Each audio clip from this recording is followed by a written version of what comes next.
Ketika memutuskan untuk berhenti berlayar, suami terkena serangan stroke, komplikasi, sehingga ia harus beropname selama 70 hari. Kehidupan kami menjadi sulit secara ekonomi karena gejolak politik tahun 1965.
Bapak Ibu yang terkasih, Shalom, salam sejahtera dalam kasih Tuhan Yesus. Perkenalkan saya untuk memperkenalkan diri. Saya seorang ibu rumah tangga bernama Sri Susanti Sumarsono, lahir di Yogyakarta 72 tahun yang lalu. Ayah saya seorang penilik sekolah pendidikan masyarakat bernama Supardi Siswomartoyo, sedangkan ibu saya seorang perawat kesehatan masyarakat bernama Ibu Saparah. Saya merupakan anak kedua dari 4 bersaudara. Awalnya keluarga saya bukan berasal dari Kristen. Saya agak lupa yang pasti untuk tahun berapa, tapi seingat saya waktu usia 8 tahun, saya mengikuti belajar di sekolah minggu yang didirikan oleh seorang istri kompeni Belanda di Ambarukmo. Waktu itu kami tinggal di Janti. Ibu saya tertarik ikut belajar agama Kristen karena melihat betapa giatnya wanita-wanita saat itu bergereja, bersekutu, dan saling memperhatikan. Bapak juga suka dan tidak melarang kami semua untuk berkegiatan mengikuti sekolah minggu. Saat saya berusia 9 tahun, Bapak sakit. Dan dalam waktu yang sangat singkat beliau dipanggil Tuhan. Bertepatan waktu itu kami memperingati hari kenaikan Tuhan Yesus di surga yang diadakan di SMA Bob Kris 1 saat itu. Sehingga dan waktu meninggal beliau dituntun oleh ibu untuk percaya kepada Tuhan Yesus. Sehingga upacara pemakaman pun dilaksanakan secara Kristiani yang dipimpin oleh pendeta Bapak Wiyoto dari GKJ Gondokusuman. Kami dibaptis setelah 10 bulan Bapak meninggal, tentu bersama ibu saya. Dan waktu itu kami juga bersama dengan keluarga Bapak Hadi Purwanto. Kami dibaptis di gereja Rekso Putro yang merupakan pepantan Gondokusuman yang sekarang bernama GKJ Ambarukmo. Kehidupan sebagai keluarga Kristen yang baru tidaklah mudah waktu itu. Apalagi ibu saya seorang janda dengan 4 anak. Bahkan kami sempat dikucilkan oleh keluarga besar karena berpindah keyakinan. Namun ibu dan kami tetap bertahan dengan iman baru. Tahun 1963 kami dari Janti pindah ke Ambarukmo, tepatnya di Jalan Adi Sucipto nomor 175 di mana waktu itu kami juga mengikuti aktif kegiatan di Gamki dan mengikuti kegiatan ibu, mendampingi ibu untuk mengadakan PA yang sekarang kalau waktu itu bernama Biston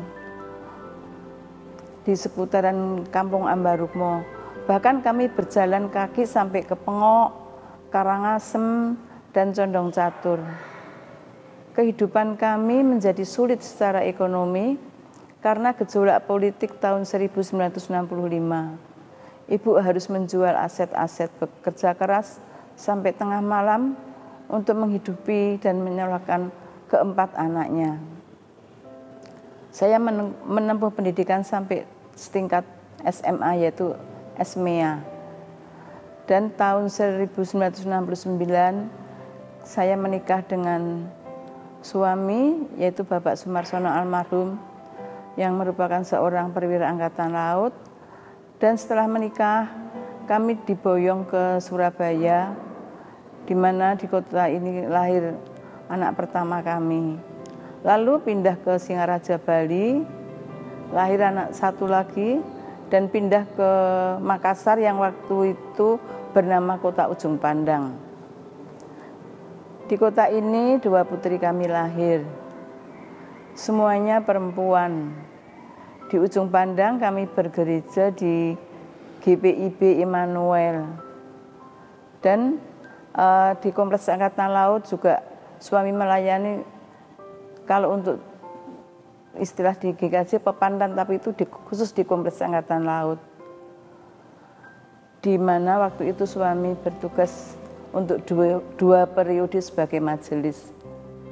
Awal tahun 1983 kami memutuskan untuk pulang ke Jogja dan memboyong anak-anak karena suami memutuskan untuk pensiun dini di dunia militer. Ia berencana bekerja di pelayaran swasta. Sekembali dari Jogja di Jogja kami membangun rumah dan kami kembali bergereja di GKJ Ambarukmo. Waktu itu warga sedang merintis persekutuan Jemaat Wilayah 6, merintis untuk mengadakan ibadah di STK Marturia, di mana setiap sore kami dan beberapa teman warga bekerja bakti di dalam kelas-kelas untuk menyiapkan tempat peribadatan. Sehingga untuk itu dibentuklah kelompok kerja atau Pokja, yang sampai sekarang saya masih berkegiatan di Pokja dan saya senang melayani melalui Pokja Pepantan Nologaten. Setelah pensiun dini, suami bekerja di pelayaran swasta sampai kurang lebih 11 tahun lamanya. Bila ia sedang bertugas, saya menggantikan peran sebagai seorang ayah buat anak-anak sekaligus sebagai seorang ibu. Saya bersyukur bisa tetap menjalin komunikasi walaupun saat itu belum ada HP, belum ada WA, tapi kami tetap melalui surat menyurat ataupun telepon melalui tetangga. Dan dia selalu memantau perkembangan anak-anak untuk pendidikannya. Tahun 1997 ketika memutuskan untuk berhenti berlayar, suami terkena serangan stroke, komplikasi, sehingga ia harus beropname selama 70 hari. Ia berjuang menghadapi penyakit-penyakitnya. Di masa-masa sulit seperti itu, saya dan anak-anak berusaha untuk merawat sedapat mungkin. Tentu didukung oleh keluarga besar dan saudara-saudara di Pepantan Nologaten, dan dalam setiap kesempatan ibadah, saudara-saudara seiman di GKJ Ambarukmo tentu memberi doa untuk suami saya. Saya merasa sangat dikuatkan dan bersyukur berada di lingkungan jemaat yang saling mengasihi dan saling mendukung. Sampai tahun 2008, suami terkasih dipanggil Tuhan dengan tenang. Tuhan mencukupkan kami merawat selama 11 tahun, dan dari perkawinan kami dikurniai 4 orang anak dan 5 orang cucu. Puji Tuhan, saya tetap berkegiatan di hari tua kami di gereja meskipun dengan keterbatasan saya. Saya bersyukur di tengah keluarga besar dan persaudaraan di gereja yang sangat mengasihi dan saling memperhatikan satu sama lain. Jalan hidup yang berliku ada masalah tertentu, tapi ada juga sukacita yang saya rasakan. Sepanjang Tuhan dekat di hati saya selalu ingat akan pesan Ibu yang menyertakan ayat-ayat Alkitab, diantaranya dari Amsal 1 ayat 7. Takut akan Tuhan adalah permulaan pengetahuan, tetapi orang bodoh menghina hikmat dan didikan. Semoga hidup kita selalu berhikmat, takut akan Tuhan, dan Tuhan selalu menjadi sumber berkat. Demikian kesaksian saya. Tuhan memberkati. Terima kasih.